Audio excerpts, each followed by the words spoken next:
Do you know what the most haunting part of the Titanic story is? It isn't the sinking itself. It isn't even the 1,500 lives lost. It's the fact that one tiny detail could have changed everything. One forgotten item, one wrong decision, one coincidence. Today, I'm going to tell you 5 stories that sound like the script of a twisted thriller.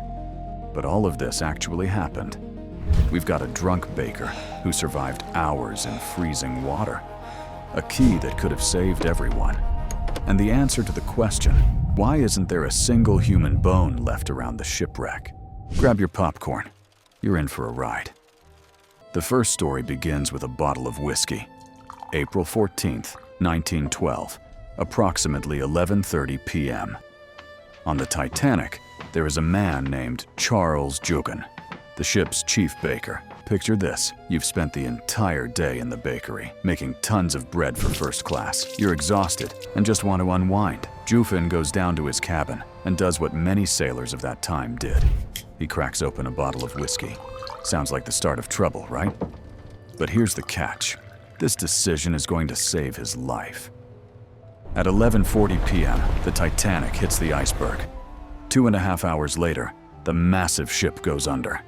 Jugan, blind drunk, finds himself in the Atlantic Ocean. The water temperature, -2 degrees Celsius, about 28 degrees Fahrenheit.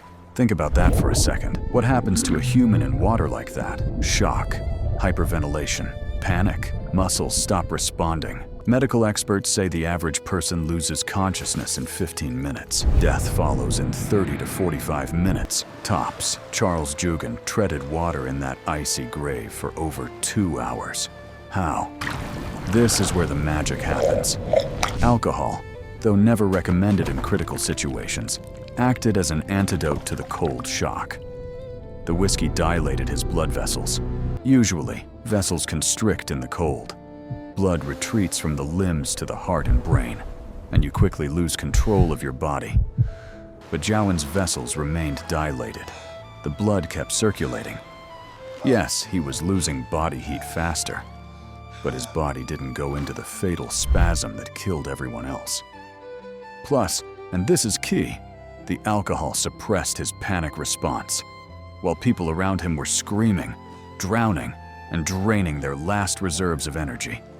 Jugan was simply swimming calmly, methodically, like he was on a morning jog in the park, just in freezing water in the middle of the Atlantic. He was eventually picked up by a lifeboat. Frostbite? Minimal. Injuries? Almost none. Charles Jugan lived to be 78.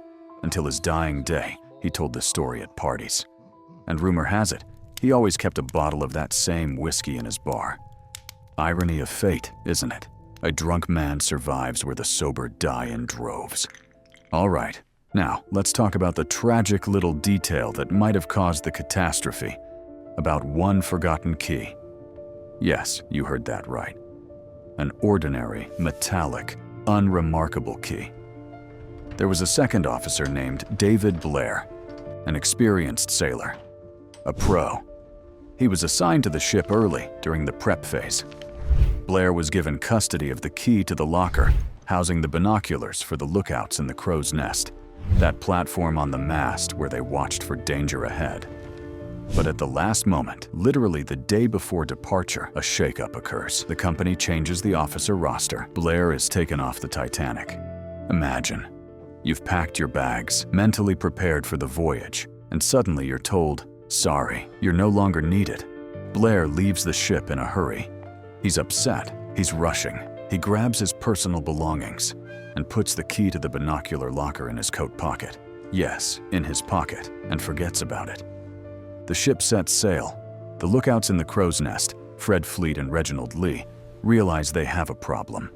The locker is locked. Binoculars are inside. The key is gone. They report it to their superiors. The superiors shrug. You'll have to make do. Logical? On paper, yes. In reality, a catastrophe. The night of April 14th. Pitch black.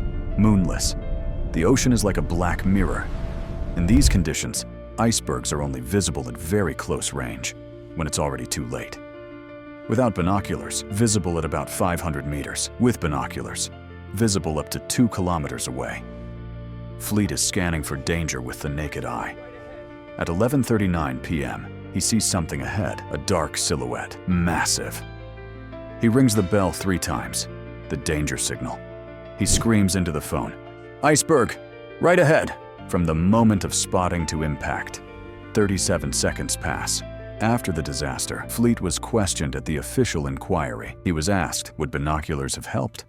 His answer went down in history. With binoculars, we would have seen the iceberg soon enough to avoid the collision, soon enough to get around it. Think about that. If Blair had handed the key to his replacement, if someone hadn't forgotten this trifle in the rush, if the lookouts had seen the iceberg 1 or 2 minutes earlier, the Titanic could have arrived safely in New York. One key, one small detail, 1,500 corpses. By the way, this key still exists. Blair's family kept it as an heirloom. In 2007, it was sold at auction for £90,000, the most expensive key in history, and the most cursed. The third story is about a strength of spirit that defies medical predictions. A young man named Richard Norris Williams was on the Titanic. He was 21, a talented tennis player heading to America for tournaments. When the ship began to go under, Williams didn't get into a lifeboat. He stayed on deck until the very end. Eventually, he was simply washed overboard into the freezing ocean. He got lucky. A collapsible lifeboat was floating nearby, but it was upside down and half submerged. Williams and a few dozen others clung to it, standing waist deep, sometimes chest deep in freezing water. Imagine -2 degrees, and you were standing in this freezer for hours, waiting for rescue. People around were dying one by one, slipping into the water. Williams held on. When they were finally rescued by the Carpathia, the ship that came to the Titanic's aid, Richard's legs were in horrific condition. They had turned black from frostbite. The ship's doctor looked at them and gave his verdict. Immediate amputation is necessary. Otherwise, gangrene and death. A tennis career, forget it. This was about survival. But Williams refused. He said, "I'm going to need these legs." The doctor thought he was out of his mind, but Richard was stubborn. He stood up and, through agonizing pain, walked around the deck of the Carpathia every 2 hours to restore circulation, day and night, through pain and tears. And you know what? He achieved the impossible. He not only kept his legs. In 1914, 2 years after the disaster, he won the US Open, defeating the best player of that time. And in 1924, he became an Olympic champion in Paris. The man destined for a wheelchair took Olympic gold with the very legs they wanted to cut off. That is the will to win. And now, let's talk about fatal decisions. There is a theory that has been driving engineers crazy for 100 years. It goes like this: the Titanic perished because it tried to save itself. At 11:39 p.m., First Officer William Murdoch sees the iceberg. He has seconds. His sailor's instinct screams, "Dodge!" He gives the order, "Hard a port, full astern!" The Titanic begins to turn, but the inertia is massive, and it is this turn that exposes the most vulnerable area to the impact, the long starboard side. The iceberg slices through the hull for 90 meters.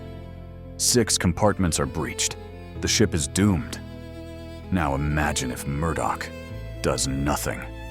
The Titanic hits the iceberg head-on, a direct hit. It would have been brutal. The ship's bow would have crumpled like an accordion for 20 or 30 meters. The crew sleeping in the forward cabins would have died instantly. Hundreds of passengers would have been injured by the sudden stop.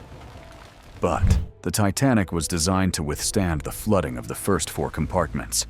In a head-on collision, only 2 or 3 would have been damaged. The ship would have stayed afloat. It wouldn't have sunk. The Carpathia would have arrived in 4 hours and calmly picked up all the passengers. Then the Titanic would have been towed to New York, repaired, and sailed for another 20 years. Murdoch did what he was trained to do. He avoided the collision, and it was the correct action that led to the catastrophe. This is the law of unintended consequences in action. Sometimes the attempt to avoid disaster is the disaster itself. And finally, a story that sounds almost supernatural. The Titanic lies at a depth of 3,800 meters. The pressure there is 400 atmospheres. That's like having an elephant stand on your fingernail. When Robert Ballard found the wreckage in 1985, he expected to see a gruesome sight. After all, hundreds of bodies went to the bottom with the ship, but he saw only emptiness. The ocean knows how to keep secrets, but it doesn't know how to keep bodies. At that depth, the water is undersaturated with calcium, and special worms called osedacs, Latin for bone eaters, do their work quickly and cleanly. In 5 to 10 years, not even a skeleton remains of a human. But there is one thing immune to the worms: tanned leather. The chemicals used to treat shoe leather in the early 20th century repel microorganisms. And today, the seabed around the Titanic is littered with shoes. They lie in pairs, left next to right. They lie exactly where a human body fell in 1912. The body dissolved. The clothes disintegrated, the bones vanished, but the shoes remained standing. These are graves without bodies. Look at these shots. Here's a pair of heavy boots, likely a stoker or a mechanic. And here are small slippers, perhaps a child from third class. This is all that remains of their hopes, their fears, and their lives. 5 stories, 5 fateful moments. The drunk baker who survived against all odds. The forgotten key that killed 1,500 people. The athlete who plunged into icy water 20 times in a row. The fatal turn of the wheel that turned damage into disaster. And the ghostly graveyard at the bottom of the ocean. You know what the Titanic teaches us? Not that fate is inevitable, but that the little things determine everything. One key, one decision, one degree of a turn. Human history is made of small events. It is a million little accidents that add up to a perfect storm or a miraculous rescue. If this video made you think, hit the like button. And remember, sometimes the most important decision of your life is the one you aren't even thinking about. See you in the next episode.